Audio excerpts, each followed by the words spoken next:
In a time of rising temperatures and climate instability, most of the attention goes to greenhouse gases. But there is another way, often overlooked, to stabilize the climate and cool the planet: plants. Unlike high-tech geoengineering schemes, forests, wetlands, grasslands, and marine ecosystems bring numerous benefits beyond just cooling the atmosphere. They increase biodiversity, they can prevent floods, and prevent erosion. But for now, let's talk about how they stabilize the weather and promote cooling.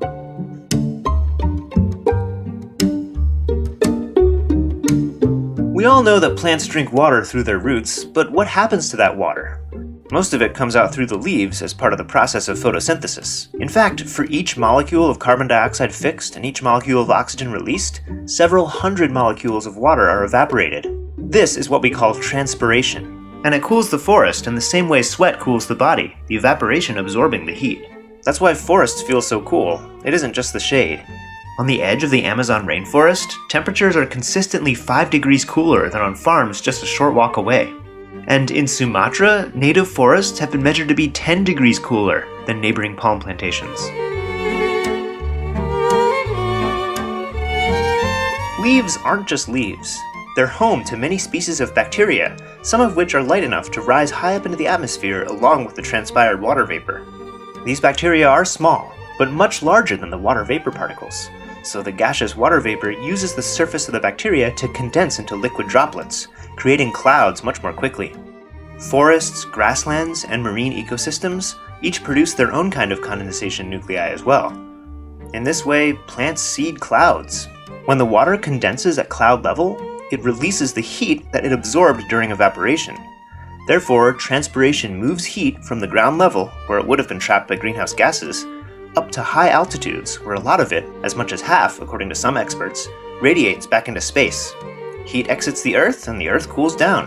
Now what if for some reason we didn't have the plants here? Well, then we wouldn't have the condensation nuclei, so the water vapor wouldn't be able to form clouds, and would form a haze instead. Then it causes heating, not cooling, because uncondensed water vapor is itself a greenhouse gas. So we know from the previous 2 points that more plants means more clouds because of the transpiration and the condensation nuclei. While clouds have all kinds of warming and cooling effects depending on various conditions, on average we get a net cooling effect. Overall, more clouds means a cooler atmosphere because clouds reflect sunlight. Another important feature of clouds is that they make rain. The worst damage from climate change comes not from heat per se, but from floods, droughts, fires, and irregular rainfall. Intact ecosystems help extend the rainy season by absorbing water into the soil, which replenish aquifers and feed springs, which then feed water to plants to keep them green and transpiring. This makes them way more resilient to fire. Healthy soils and wetlands are also like a sponge that mitigates flooding during the rainy season. You know how carbon is a pretty major greenhouse gas? Well, plants are made mostly of carbon. Not only does their growth directly take carbon out of the atmosphere, but lots of it goes underground, taking the form of their roots as well as carbon-containing compounds the roots exude. This carbon that was once in the atmosphere stays underground, sometimes for hundreds of years if left undisturbed. Grasslands and wetlands are especially good at sequestering carbon and building soil. Finally, let's not forget the 2/3 of the planet covered by water. The ocean food web is, like the terrestrial, based on plants: seaweed, algae, and cyanobacteria. Okay, that one's not technically a plant, but let's just include it. Marine ecosystems contribute to cloud formation, as do land-based ones, and they also sequester massive amounts of carbon in the form of shells, which are made of calcium carbonate. When reefs, estuaries, and kelp forests are healthy, shellfish thrive, and their shells take carbon out of the atmosphere, while also counteracting ocean acidification.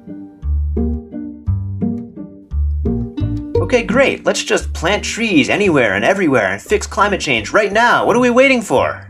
Well, be careful. There have been a number of reforestation efforts, and some have ended in disaster. For example, when fast-growing trees suck up the available water and die, leaving the land a desert. That kind of thing often happens when we use carbon calculations to guide ecosystem regeneration.